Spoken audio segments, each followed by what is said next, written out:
definitely take everything with a bit of a grain of salt. I have to caution you relative to anything I say from a forward-looking basis.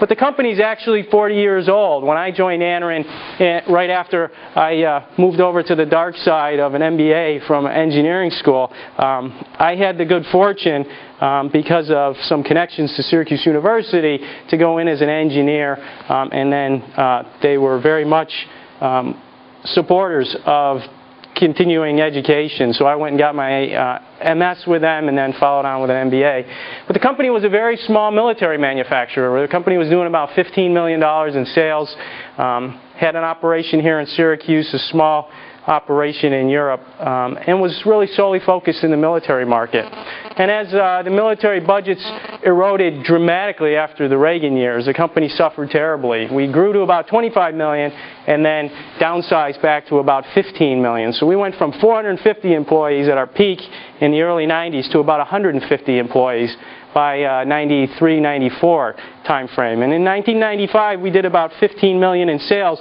and lost $5 million. And we're kind of on the verge of bankruptcy.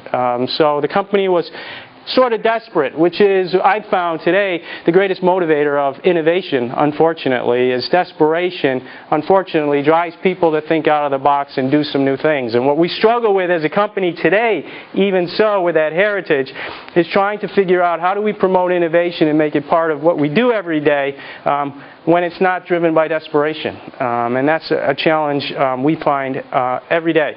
But at that time, we started to get creative. We started to think about different ways that we could do business, both from a product development and a market development standpoint, and develop some products that enabled us to move into communications satellite arena and into the cellular telephone market. And that was a huge stimulation for our business, and we've grown fairly steadily since that time. And we did about $130 million in sales last year, and the company has prospered, significantly since that time. Today we have our headquarters here in Syracuse. We've got about 500 people doing mainly microwave product design for large OEM customers.